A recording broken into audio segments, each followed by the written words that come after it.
Hi everyone, this is Dr. Funke Brown. I am the founder of Restful Sleep MD, and today I want to talk about the guilt that we feel around sleep training for our children.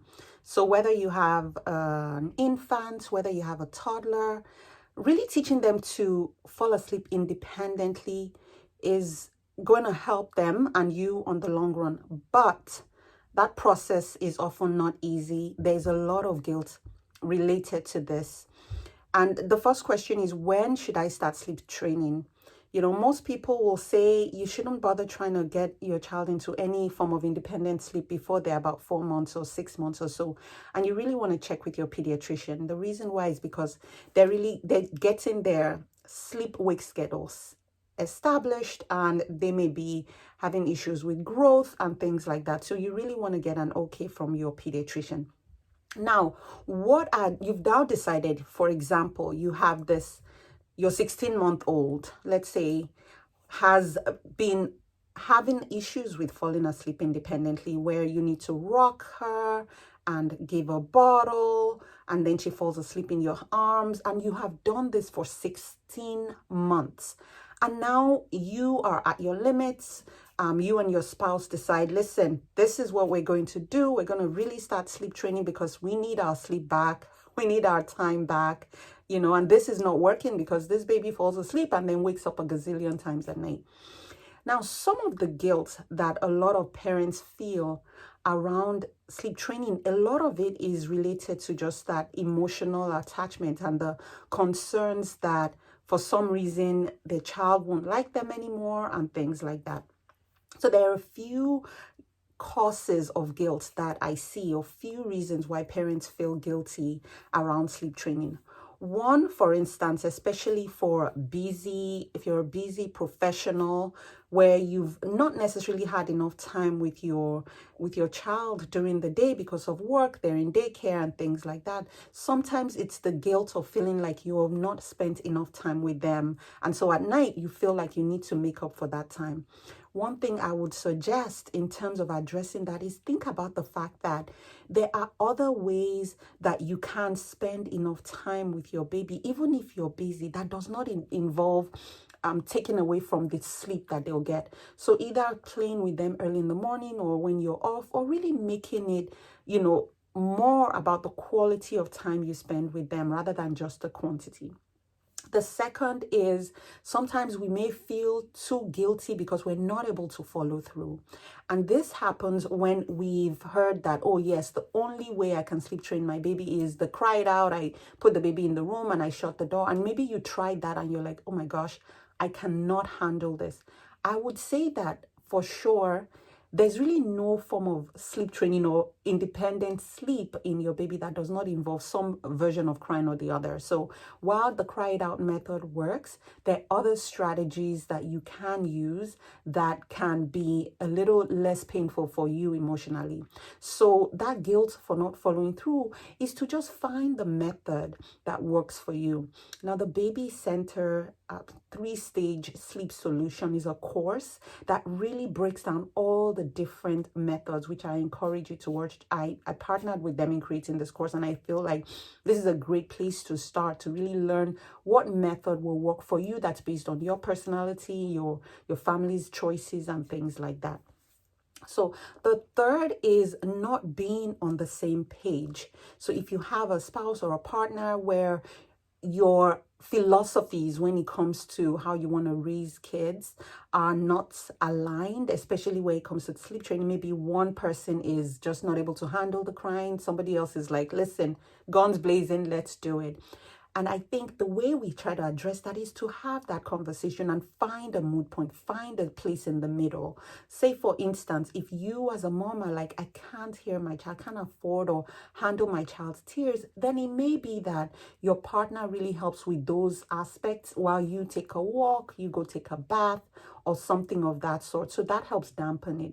Another thing that I would recommend is actually with a baby center sleep course for babies is important that you watch it together. So that way you understand and you make a decision about what sleep training method or what approaches will work the best for you. Number fourth is some thoughts about, am I harming my child emotionally? Is my child going to love me? Am I potentially scarring my baby by, letting them cry because I'm trying to sleep train them? Is my child going to end up on a couch, on a therapist's couch down the line, and is going to need like tons of medications because they're now emotionally traumatized before I let them, because I sleep train them? And my answer to you is no, no, no. Your child will be fine. There have actually been studies that have shown that when we, even despite sleep training, that children are still emotionally confident and still do not have that downstream effect that we're concerned about, even when we sleep train them. And then the other ways I want you to cope with some of those thoughts, some of those strong emotions, some of those feelings of guilt around sleep training is, one, we teach our babies pretty much everything, right? They come with a blank slate when they're born. So they learn different things. They learn to take a bottle. They learn to, they learn independent sleep as well. They learn to walk. They learn to crawl. They learn to eat with a spoon. So think of independent sleep as sort of a training or a skill you're giving them, which will last them not just for that moment to get them the right amount of sleep they need, but last them a lifetime, because we've seen it also that children who are able to sleep well, especially when they're young, are able to continue to engage in those healthy sleep habits through toddlerhood and childhood. So those are habits. Think of it like an investment. And so when you're getting to the point where you're like, oh my gosh, I don't think I can handle this child crying, or I can handle sleep training or things like that, think of it as, I am investing in this child's future. I'm helping him or her to understand how to sleep well so that down the line they will be confident and they would also get the adequate sleep they need for their growth, for their emotions, for their development, right? So all those things are beneficial. Another way that I want you to cope even when you think, so the first we talked about is really knowing that training your child or teaching them how to sleep independently is giving them skills that will set them up for success. The other piece that I want you to do is look for coping strategies, look for ways that can help you, especially if you are someone who's like, okay, I'm leaving, I'm going to do a check-in method, for instance. So I'm going to leave my baby, and after every few minutes, I'm going to check in to make sure they're okay. You don't want to watch the clock. You want to find something to do that will occupy that space. So whether it's to take a shower, whether it's to go for a walk while you have your partner or somebody else, help with during that time, that's something else that you also want to incorporate. And then the last but not the least piece, in terms of just coping with just some of the emotions that occur around sleep training, is to realize that setting limits is part of good parenting. You deserve to sleep in your bed independently, and your baby does too. Every time they wake up, every time it takes forever for them to sleep, and they need you to be present. In some situations, it's fine, but in most cases, it shortens the amount of sleep that your baby is getting. So helping them to understand and helping them to fall asleep independently is part of setting limits, and setting limits is part of good parenting. So again, I'm telling you, independent sleep for your baby will help them on the long run. It is not easy, right? But you can get through it. And I hope just some of this myths and guilts and thoughts and emotions that I've discussed today will help you sort of see things differently so that you can get your baby sleeping well, sleeping through the night, so that you can sleep well and sleep through the night, and so that the entire family can be happy, can be healthy, and can be more successful.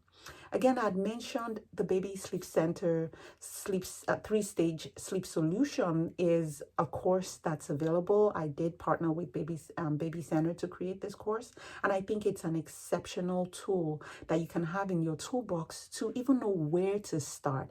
And we talk about sleep in babies from newborn, from setting the nursery all the way to when they're 12 months of age. So you can find where you belong in that. And if you're not, you don't have a baby that's under 1 year old, you may have a family member, a mom in your life who really would do well by signing up for this course. The link to the course is on the show links. I do have to let you know for transparency that I do get a commission if you use that link, just so you know. But I hope this has been helpful. Like, comment, and share with those in your community. And until next time, I hope you rest well.